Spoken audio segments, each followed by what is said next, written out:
Hey friends, it's your boy SVH coming at you with today's bowl of Saki by Hazrat Inayat Khan for June 16th, Father's Day 2024. So happy Father's Day to all you dads out there. It is one of our greatest honors and pleasures and joys to be a father. Also one of our greatest challenges, right? So kudos to all of you dads who are up to the challenge and are present and being involved in your child's life. It's a magical time, so it's good for us to be here and take part. So happy Father's Day. So here is today's bowl of Saki. Every experience on the physical, astral, or mental plane is just a dream before the soul.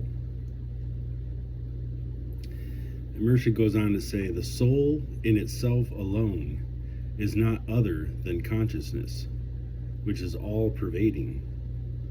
But when the same consciousness is caught in a limitation through being surrounded by elements, in that state of captivity, it is called soul. Every experience on the physical or astral plane is just a dream before the soul. It is ignorance when it takes this experience to be real. It does so because it cannot see itself as the eye sees all things, but not itself.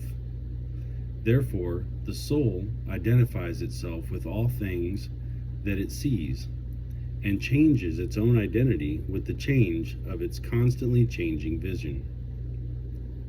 The soul has no birth, no death, no beginning, and no end. Sin cannot touch it, nor can virtue exalt it. Wisdom cannot open it up, nor can ignorance darken it. It has been, always, and always it will be. This is the very being of a man, and all else is its cover, like a globe on the light. The soul's unfoldment comes from its own power, which ends in its breaking through the ties of the lower planes. It is free by nature and looks for freedom during its captivity. All the holy beings of the world have become so by freeing the soul, its freedom being the only object there is in life. So, this is a deep one today, and I wanted to share some of this commentary before kind of getting into my own comment about it. But, call me a conspiracy theorist or a conspirator or a theorist, whatever you want to say. I believe that there's a lot of things that we don't understand and that we have been taught or told are a certain way when they're quite contrary to that. Kind of leading into that and feeding into that is my belief that we do live in a matrix. We do live in a hologram.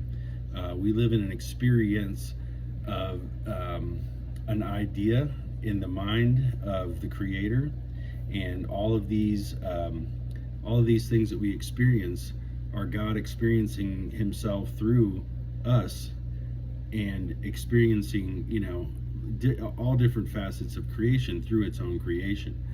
So there's no separation there. So when Mersha talks here of the soul in itself alone is not other than consciousness. So the soul is consciousness, right? And the soul of God is consciousness. It's the consciousness that's created us. And so when we think of higher consciousness or lower consciousness, we always think of our separation. There's divine consciousness and then there's lower consciousness. Well, in a way that is, because as Mersha says here, wisdom cannot open it up, nor can the ignorance darken it. Sin cannot touch it, nor can virtue exalt it. When you look at the soul, it is like a light, and our experience or our body or what we believe, our mental picture or vision of the world around us becomes that globe, and that globe can either shine out or radiate. It can help to illuminate it more and throw the light out, or it can dim that light depending on how we approach it. And what I really love about this, every experience on the physical, astral, or mental plane is just a dream before the soul.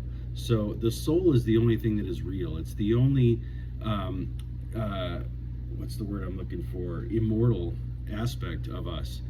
It lives on forever. It's always been, is now, and always will be. It's timeless.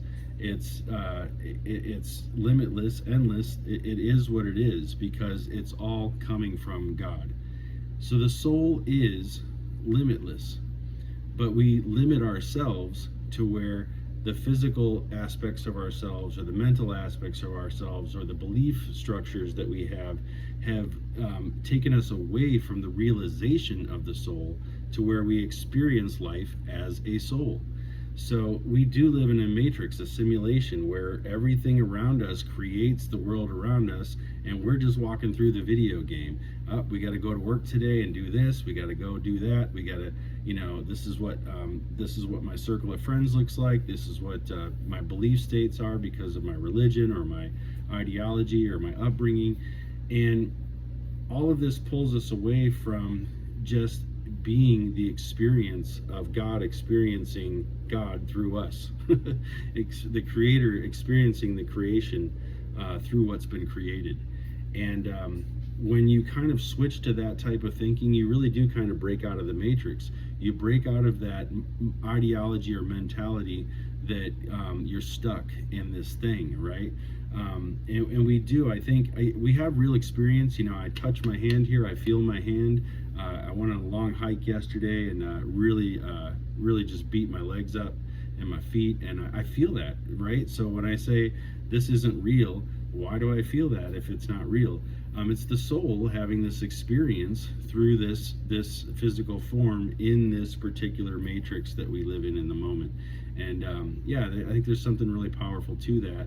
And having that realization and that understanding, or even just seeing it from that perspective, kind of breaks you out of it a little bit to where you don't have to take things so seriously. You don't have to take things so literal in every aspect of life, and you really can live from the soul, in that place of the soul, where you have that connection to the mental plane, to the astral plane, and the physical plane, and all those different dimensions of reality. You have that soul connection that is there, and it's firm and it's solid because that's all that there is. That's what there is the soul, the divine soul, the individual soul. It's not different. It's all the soul. And so we have this opportunity here to really tap into that in a higher way, in a bigger way, and see things for what they really are. So I could ramble on about this one a lot. There's a lot of different perspectives here that could come out of this one, but I really do love today's bowl of Saki, and I really do love being a father, and I'm glad it's Father's Day, and I had a great day today, so I hope you did too, and I will be back again tomorrow with another bowl of Saki. Take care.